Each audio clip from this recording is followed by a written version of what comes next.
આખા વડોદરામાં આ ત્રીજી વખત એવી સ્થિતિ થઈ રહી છે કે જ્યારે સ્થાનિકો ખૂબ જ હાલાકીનો સામનો કરી રહ્યા હોય અને એમાં પણ વાઘોડિયામાં તો ઠેર ઠેર વરસાદી પાણી હજી પણ ભરાયેલા નજરે પડી રહ્યા છે।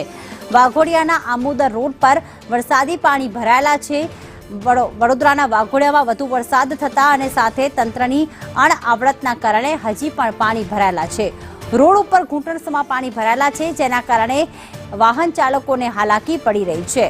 જે અલગ અલગ વિસ્તારો આવેલા છે ત્યાં પાણી ભરાયેલા હોવાથી એક સ્થળેથી બીજા સ્થળે જવાનું પણ મુશ્કેલ થઈ ગયું છે। પાણી ફરી વળતા ટ્રાફિક જામના દ્રશ્યો પણ સર્જાયા।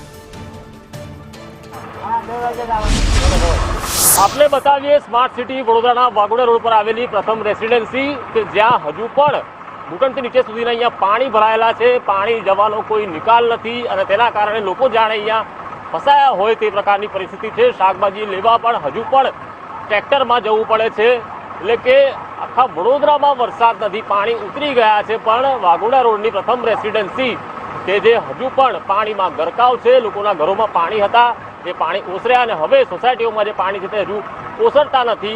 ત્યારે આ પ્રથમ રેસિડેન્સી ખરેખર એવી પ્રથમ સોસાયટી કહેવાય વડોદરાની કે જ્યાં હજુ પણ પાણી નથી ઓસરતા, પરંતુ અહીંયા લગભગ વર્ષોથી સત્તાધીશો છે તેઓને એમ નથી ખબર પડતી કે અહીંની જે ડ્રેનેજ લાઇન જે નાની છે, હાઈવેથી જે પાણી આવતા હોય છે તેની જે પાણી વહન કરવાની શક્તિ ઓછી છે, એટલે કે આ પાઇપલાઇન મોટી કરવી પડે, પરંતુ એ નથી કરાતી, જેના કારણે પાણી આગળ જતું નથી ને તેના કારણે સોસાયટીઓમાં પાણી ભરાયેલા રહે છે।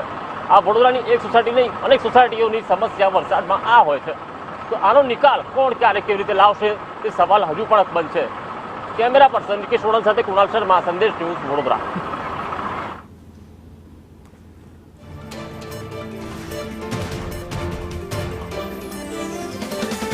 તો હાલમાં પ્રથમ રેસિડેન્સીના દ્રશ્યો આપ જોઈ રહ્યા છો।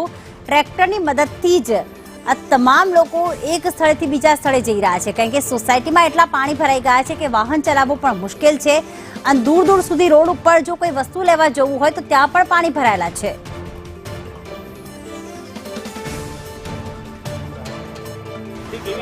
અમે પ્રથમ બિલ્ડિંગમાં રહીએ છીએ। કાલની પરિસ્થિતિ બહુ જ ખરાબ છે અને બહુ જ પાણી ભરાય છે। ગાડી લઈને નીકળી નથી શકતા, કોઈ વસ્તુ ચીજ લેવા નહીં નીકળી શકતા। આ બહુ જ પ્રોબ્લેમ છે અને ત્રીજી વાર આવી રીતે થયું છે પાણી ભરાવાનું। રજૂ પહેલે વાતો કરી પણ કોઈ ધ્યાન જ નહીં દેતું। પાણી નીકળી જાય એનું જ માંગણી હોય ને વધારે, કે પાણી આનો પાણી નિકાલ કરો કઈ। કોર્પોરેશન મોટી વાતો કરે છે, હા કઈ નથી કરતા। ક્યાં કરે છે? કોઈ કામ નથી, ના કોઈ કામ, ખાલી વાતો કરે અને આ ટ્રેક્ટર મૂકી દે એટલે ટ્રેક્ટરમાં જવાનું।